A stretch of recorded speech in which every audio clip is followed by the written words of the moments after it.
Iran versus America and Israel के युद्ध में इंडिया को ईरान के जीतने से फ़ायदा होगा कि अमेरिका और इजराइल के जीतने से फ़ायदा होगा? तो इसको समझने के लिए अगर हम हिस्ट्री में जाएं तो 1965 एंड 1971 में ईरान ने पाकिस्तान को मिलिट्री इक्विपमेंट सप्लाई किया था। उसमें उसने फाइटर जेट्स भी दिए थे, मेडिकल सप्लाई भी किया था, फ्यूल एंड काफ़ी हेल्प किया था।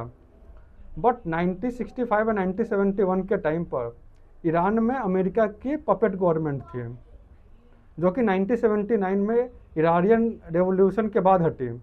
उसके बाद ईरान ने हमेशा इंडिया का सपोर्ट ही किया हर मामले में, चाहे वो पोर्ट हो गया, चाबहार पोर्ट हो गया, या फिर इंडिया को डिस्काउंटेड रेट पर ऑयल सप्लाई करना हो गया। चाइना के मना करने के बाद भी ईरान ने इंडिया को चाबहार पोर्ट बनाने का ऑप्शन दिया, जो कि इंडिया के लिए स्ट्रैटेजिकली बहुत ही बेनिफिशियल है वो। इसके अलावा अगर हम सेकेंड पॉइंट देखें कि मान लीजिए अगर ईरान पर अमेरिका का कंट्रोल हो जाता है तो स्ट्रेट ऑफ हॉर्मुज़ भी अमेरिका के कंट्रोल में हो जाएगा। एंड कल को इंडिया और पाकिस्तान के बीच में युद्ध होता है, पाकिस्तान को हमेशा खुजली रहती ही है हमला करने की। उसने इंडिया पर अटैक कर दिया, इंडिया ने जवाबी कार्रवाई किया ऑपरेशन सिंदूर की तरफ। ऑपरेशन सिंदूर में अमेरिका पाकिस्तान के साथ था।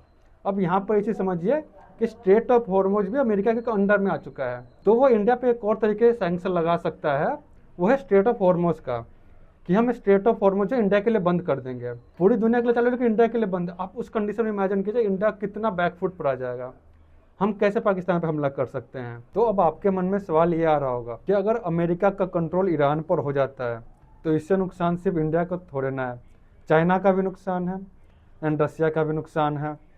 हाँ, तो चाइना जो है अपने इस प्लानिंग में है कि अगर अमेरिका ईरान में फंस गया, उलझ गया, तो वह ताइवान को अपने कंट्रोल में कर लेगा, क्योंकि उस वक्त फिर अमेरिका ताइवान को बचाने नहीं आएगा। रसिया अपना इस वक्त जो है अपना ऑयल बेच रहा है, क्योंकि पूरी दुनिया को ऑयल की रिक्वायरमेंट है और स्ट्रेट ऑफ हॉर्मुज़ बंद होने की वजह से ऑयल मिल नहीं रहा। तो रसिया एंड चाइना को दोनों को फ़ायदा। एंड रसिया इसलिए भी नहीं आ रहा सपोर्ट में क्योंकि रसिया ऑलरेडी यूक्रेन में फंसा हुआ है एंड चाइना को भी ताइवान कंट्रोल कर, लेकिन वो हेल्प कर रहे हैं। अब इंडिया हेल्प क्यों नहीं कर रहा है? इसके दो कारण हो सकते हैं।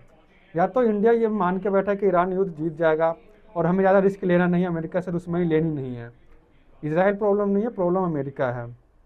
और दूसरा कारण ये हो सकता है कि शायद इंडिया ये प्लान बना के बैठा हो कि अगर चाइना ताइवान पर अटैक करेगा तो चाइना ताइवान में बिजी हो जाएगा एंड अमेरिका ऑलरेडी ईरान में बिजी है ही।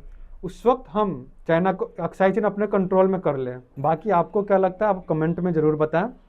एंड अगर आपको मेरी ये वीडियो इन्फॉर्मेटिव लगी तो इसे बाकियों के साथ शेयर भी ज़रूर करें।